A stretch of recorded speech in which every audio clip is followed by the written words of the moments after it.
Harp is a U.S. Air Force drone pilot operating out of Nevada's Creech Air Force Base. He is young, charismatic, highly skilled at his job. He believes in order. He believes in what we're doing.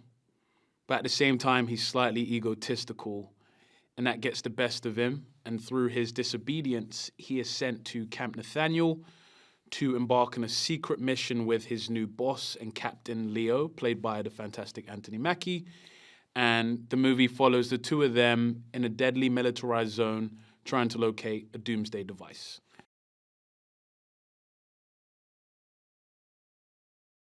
I think the movie says that artificial intelligence is still human. Artificial intelligence, they feel, they grow, they learn, they nurture. If you look at, Leo, you would never know if he was a robot if he didn't take his shirt off. He's a very humanoid example of what a robot could be, but he knows his limitations emotionally when it comes to being a human.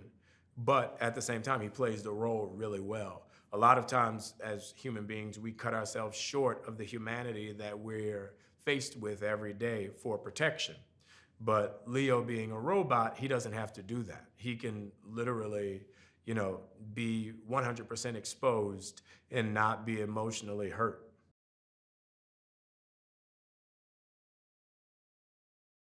Leo chooses Harp basically because Harp has the ability to think outside the box. If you get the normal soldier in a normal way, he's going to think like a soldier. But Harp has the ability to think outside of, him being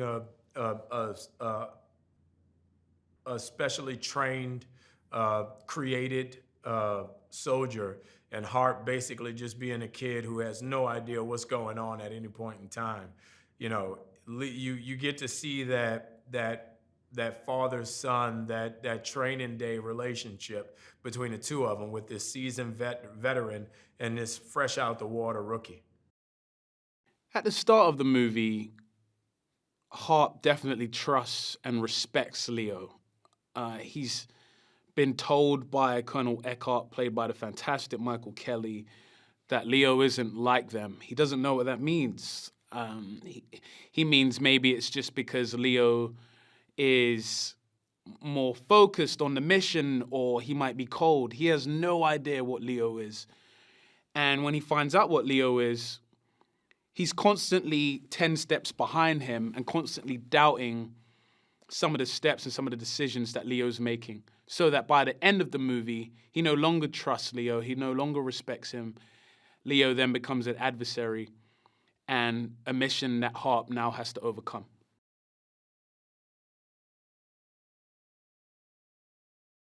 I think Harp is the audience's point of view, and as the audience is 10 steps behind at the start of the movie, we're catching up until he finally becomes the hero. I think the audience become the hero. The audience root for Harp. At the start, they see him as egotistical. He's maybe overly ambitious. But through the end, we see that he's full of purpose, full of heart, and that's something to marvel at.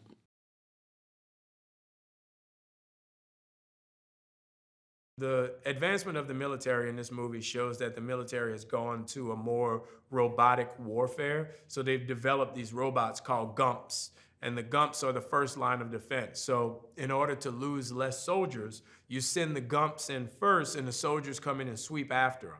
So because of that, they're very expensive, but it cuts down your casualties and with man lives lost.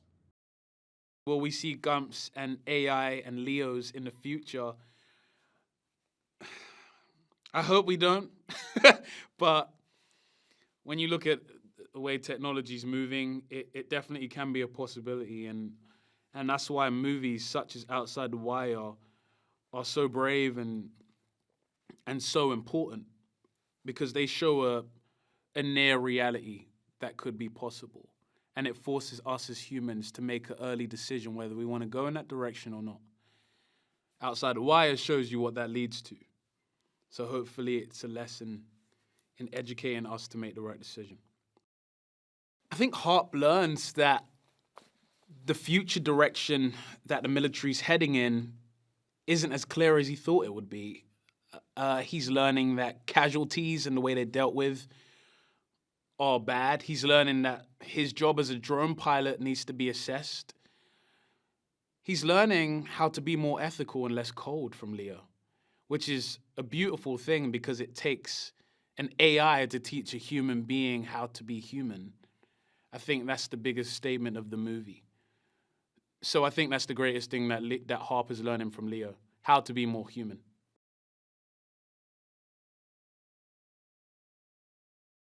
I did, 2.5 months of just physical training and some Krav Maga and some jujitsu stuff, just because I knew that, when I read the script and talking to Mikhail so much, there was so much of the physical stuff he wanted to do practically. And then we get on set and my stuntman flies over a table on the first day and gets concussed. So they're like, all right, you have to do all your stunts because we don't have another stuntman and no one is available. So it definitely changed the game of what we were doing after the first day.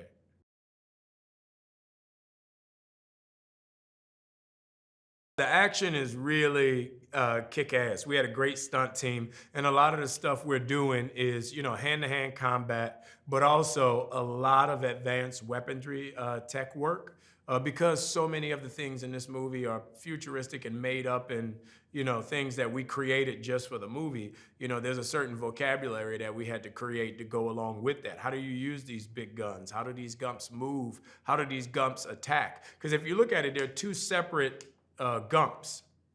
There's the older Gumps that get down on all fours and kind of become like target weapons. But then there are the Gumps who are actual soldiers who walk around like soldiers and in soldier form. But then you have the sticky bombs that if you throw it, it's a magnet, so it'll stick to a Gump from however far away and blow up the Gump. So there's so many different aspects of it, so many things that we had to create, a different vocabulary we had to create military-wise. Even just, our wardrobe. Like we couldn't use practical military wardrobe, so we had to come up with a different color scheme and pattern that would, fit into the idea of a futuristic military. So it's a lot of advanced weaponry and hand-to-hand combat that we utilize to make it look like it's a different time.